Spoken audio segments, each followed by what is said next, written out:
and welcome to another episode of Let's Talk with Greg and Thomas. hell yeah. Oh, I know. Sorry about the distraction, folks, but my cat is in heat and wants attention. I know, baby. This is little cat, everyone. So she'll probably be popping in and giving her thoughts too. Um, so this week we're going to be talking about two topics. I'm going to introduce the first one, and then Thomas will introduce the second one. So let's go ahead and start our first discussion. So lately in the news, Whoopi Goldberg, co-host of The View, had made a comment saying that the Holocaust wasn't about race during one of their discussions. I'm going to go ahead and share a news clip about it, and we'll go from there. Breaking news overnight. The View co-host Whoopi Goldberg suspended for 2 weeks for her comments about the Holocaust. Ariel Reshev has the story. Good morning, Ariel. Good morning to you, George. Though Goldberg has apologized, her comments sparked a firestorm, some seeing this as a troubling sign of fading understanding about the horrors of the Holocaust. This morning, ABC News suspending Whoopi Goldberg for 2 weeks in response to her inflammatory remarks about the Holocaust. ABC News President Kim Godwin saying in a statement, effective immediately, I am suspending Whoopi Goldberg for 2 weeks for her wrong and hurtful comments. While Whoopi has apologized, I've asked her to take time to reflect and learn about the impact of her comments. The entire ABC News organization stands in solidarity with our Jewish colleagues, friends, family, and communities. If you're going to do this, then let's be truthful about it, because the Holocaust isn't about race. On Monday's show, the host of ABC's The View inaccurately claimed the Holocaust was not related to race. It's not about race. It's not about race. What is it about? Because it's about man's inhumanity to man. That's what it's about. Whoopi Goldberg. Goldberg appearing to double down on the Colbert Show that night. The American experience tends to be based on skin. Yes. And so that is what race means to me. Mm-hmm. When you talk about being a racist, I was saying you can't call this racism. This was evil. Mm-hmm. This wasn't based on the skin. You couldn't tell who was Jewish. Mm-hmm. They had to delve deeply to figure it out. Then tweeting an apology, saying in part, the Jewish people around the world have always had my support, and that will never waver. I'm sorry for the hurt I have caused. And the next day, opening The View with this. I said that the Holocaust wasn't about race, and it was instead about man's inhumanity to man. But it is indeed about race, because Hitler and the Nazis considered Jews to be an inferior race. Now, words matter, and mine are no exception. I regret my comments, as I said, and I stand corrected. I also stand with the Jewish people, as they know and y'all know, because I've always done that. By the end of the Holocaust, just 77 years ago, 6 million Jews had been murdered. That might not fit exactly or feel different than the way we think about race in 21st century America, where primarily it's about people of color. But throughout the Jewish people's history, they have been marginalized. They have been persecuted. They have been slaughtered, in large part because many people felt they were not just a different religion, but indeed a different race. Jews will not replace. The head of the Anti-Defamation League warning anti-Semitism is still a real and present danger. We need people on good faith on the left and the right to call this out forcefully, fully, without hesitation. And studies show an alarming decline in knowledge about the Holocaust at a time when anti-Semitism has surged to unprecedented levels. The FBI saying Jews are the most targeted for religious-based hate crimes in this country. And George, as you heard there, Goldberg saying she regrets her comments and any hurt they may have caused. Yes.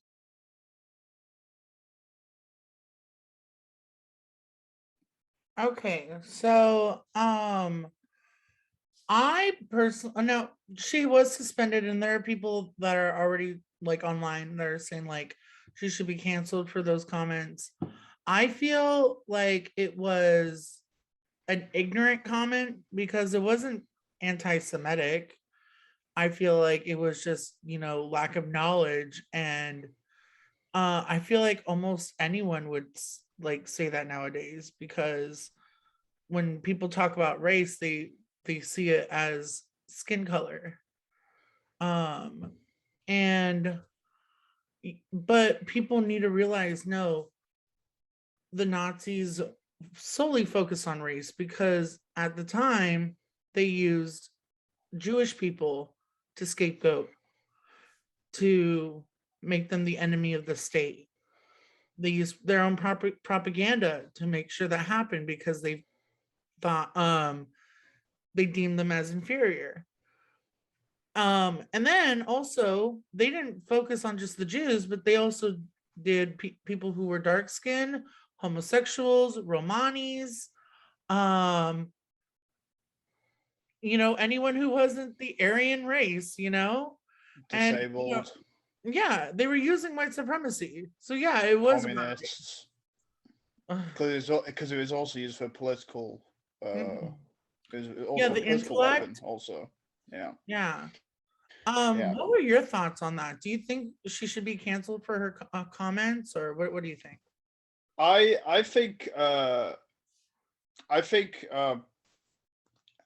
to be quite honest, what should have happened in response to this was to have people from like the Holocaust Museum come onto the show and basically just completely break down why that comment is just Well, just wrong. a week Like ago, they could have done a full view panel Mhm. with people. They could have even had. I mean, they're still surviving people of the Holocaust. I mean, you Well, they could have just had had. one on the show. Yeah, that's what I'm last week. saying. So you could have, instead of just suspending without like any, and just like They you should know, have. they could have taken the time to done an episode that was generally educational around the subject. Mhm. Yeah. And I think the I think the problem, yeah, and with it being Black History Month, it's this, America's pastime is to beat down Black women, Yeah.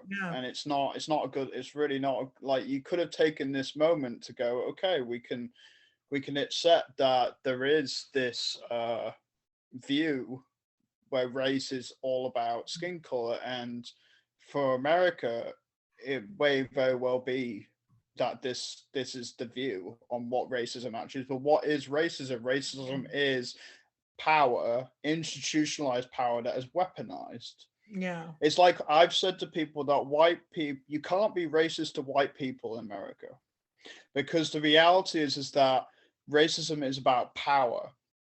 And so you can be prejudiced to people who are white, but you can't be racist to people who are white. A Black person cannot be racist to a white person Mm-hmm. because they don't have any institutional power in this country, like any systemic power. Like if a white woman was to call the cops on a Black man, and we've seen that in the the system will be behind that white woman. And so this is what I've said before about education on what racism actually is.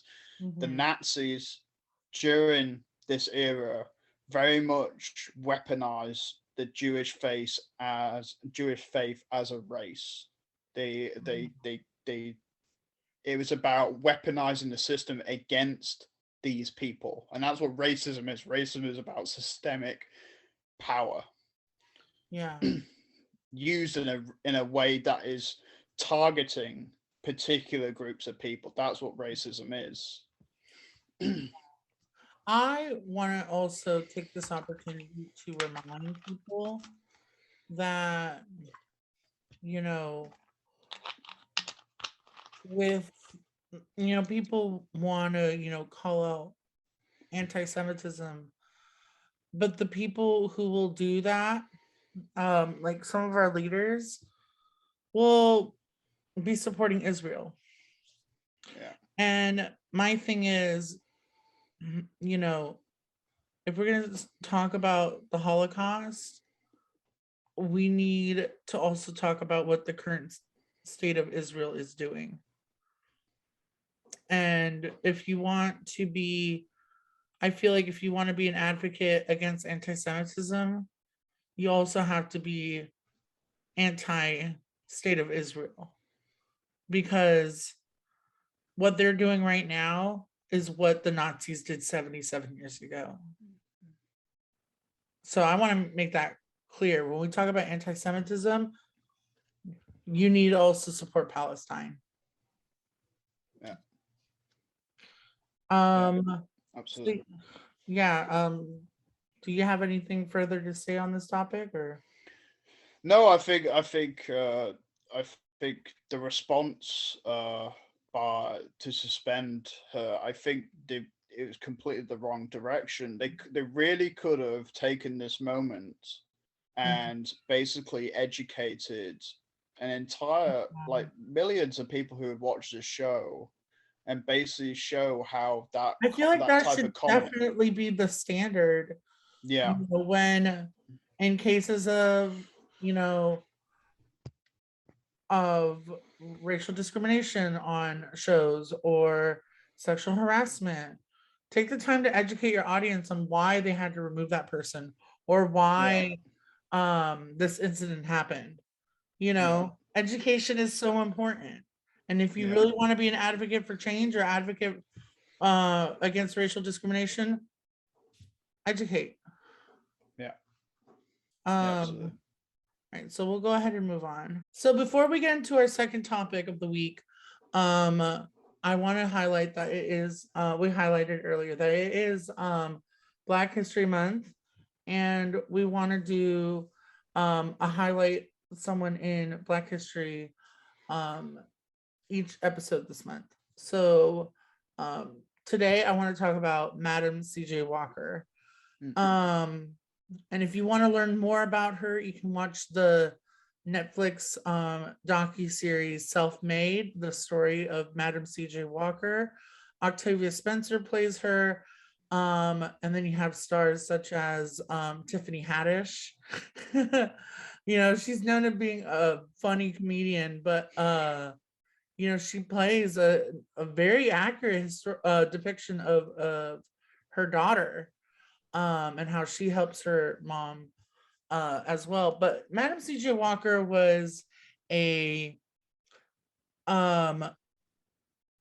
was raised from as a sharecropper's daughter, and then ended up getting married. But she did laundry, was did other people's laundry for a very long time, and then she met someone who did hair treatments.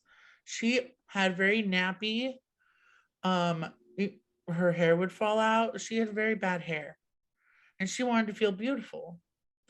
And the lady she knew did hair treatments, and she did her laundry for free in exchange.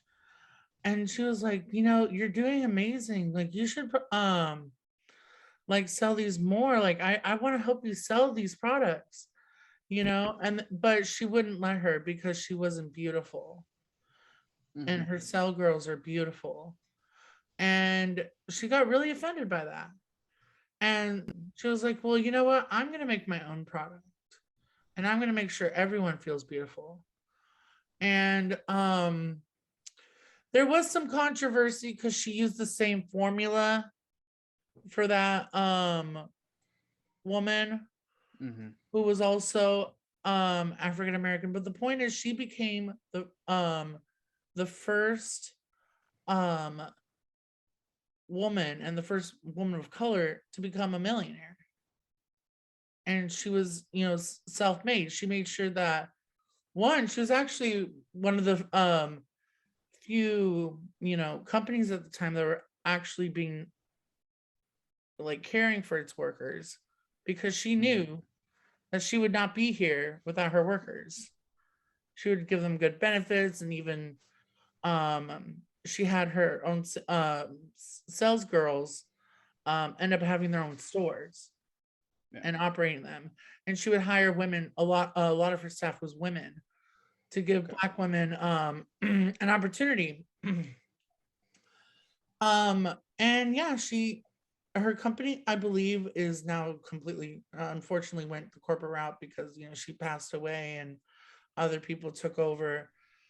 But the fact that, like, it's still around and this person existed back then, like I thought it was beautiful.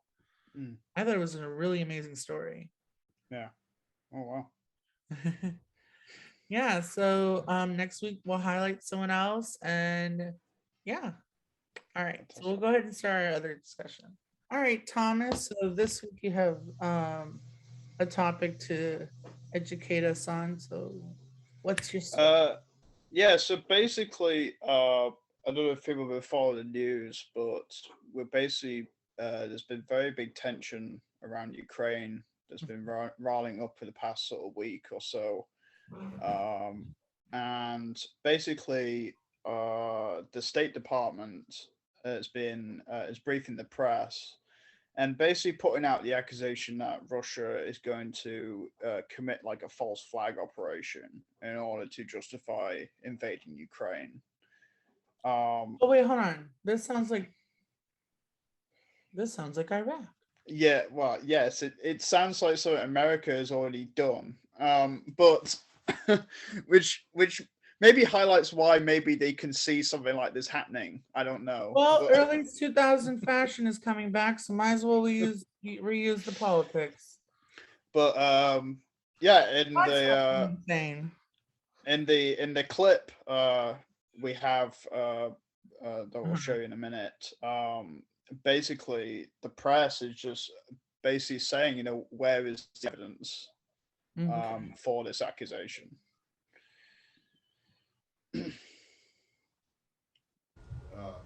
Thanks. Okay, well, that's quite a mouthful there.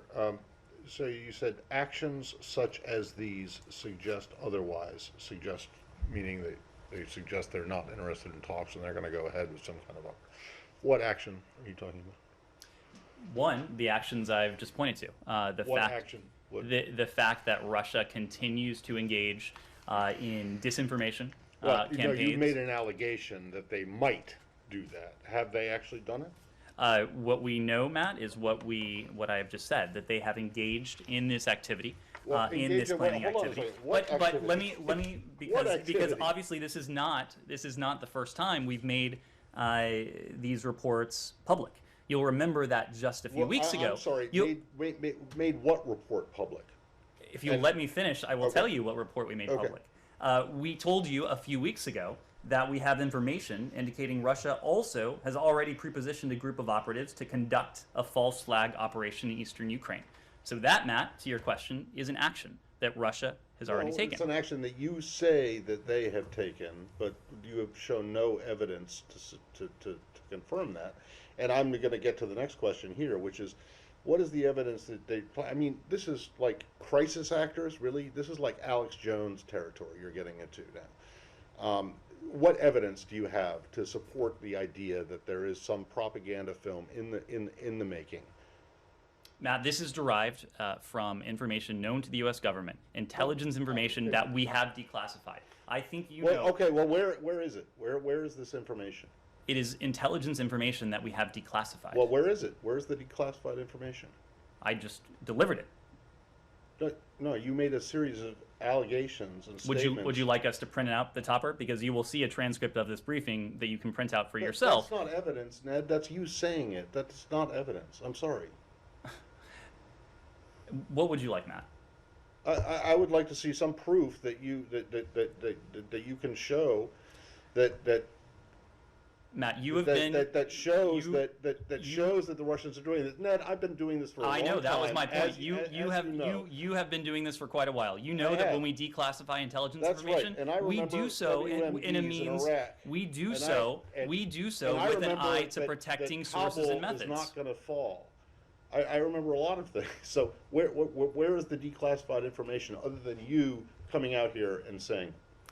Matt, I'm sorry you don't like the format, but we have declassified. It's not the format; it's the content. I'm sorry you don't like the content. I'm sorry you are doubting the information that is in the possession of the U.S. government. No, what I'm telling you is that this is information that's available to us. We are making it available to you in order for a couple reasons. One is to attempt to deter the Russians from going ahead with this activity, Two, in the event we're not able to do that, in the event the Russians do go ahead with this, to make it clear as day, to lay bare the fact that this has always been an attempt on the part of the Russian Federation to fabricate a pretext.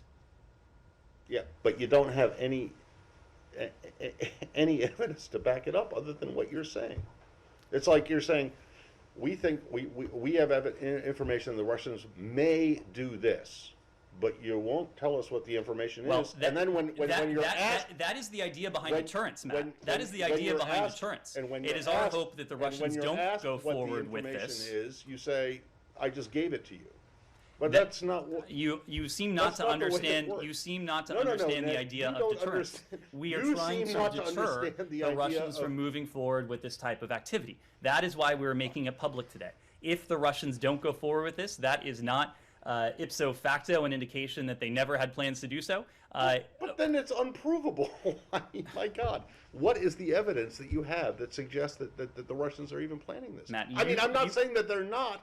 But you just come out and say this and expect us just to believe it without you showing a shred of evidence that it's actually true. Other than when I ask, or when anyone else asks, what's the information? You said, well, I just gave it to you, which was just you making a statement. Matt, you said yourself, you've been in this business for quite a long time. You know that when we make information, intelligence information public, we do so in a way that protects sensitive sources and methods. You also know that we declassify information only when we're confident in that information. If you doubt the credibility of the U.S. government, of the British government, of other governments, and want to, find solace in information that the Russians are putting out, that is for you to do. I'm not asking what the Russian government is putting out, and what is it supposed to?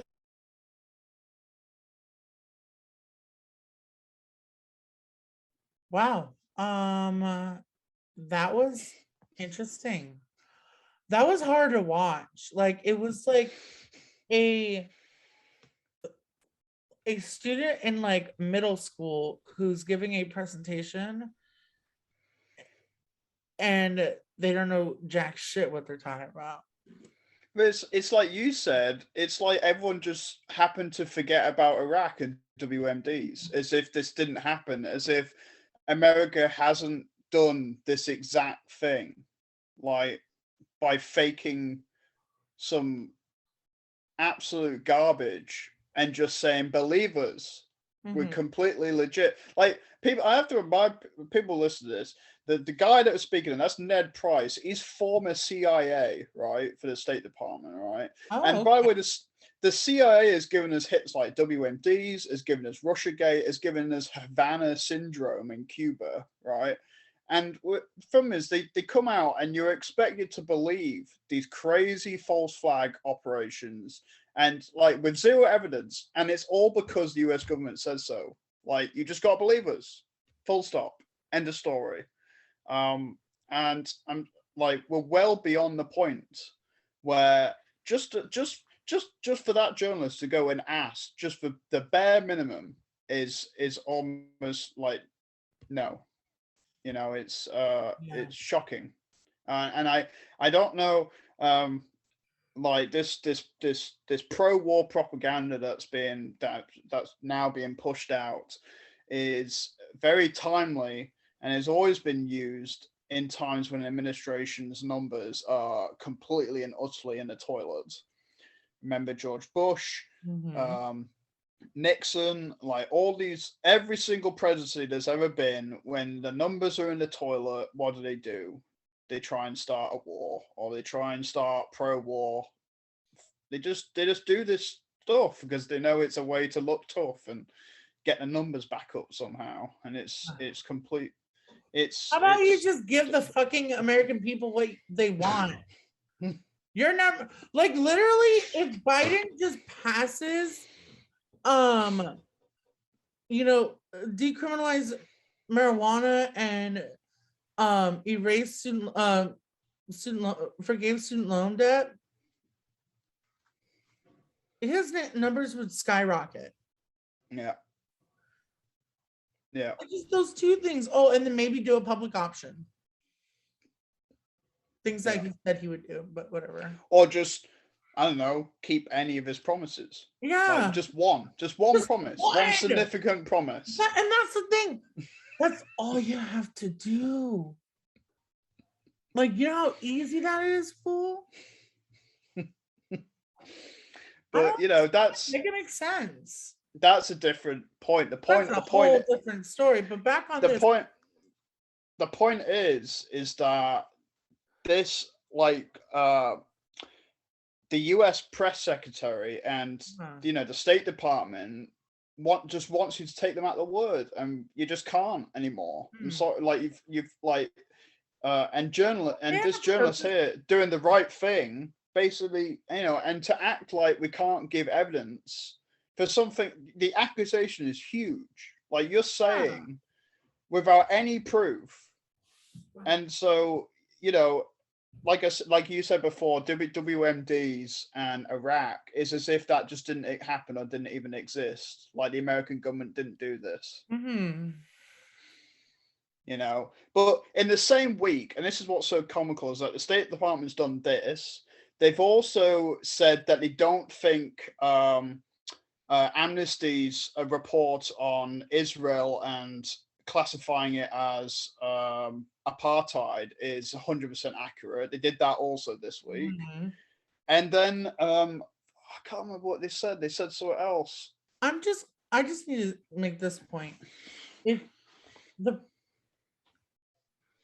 government is saying we did classified information and then the press asks for it and they won't give it, that's a red flag.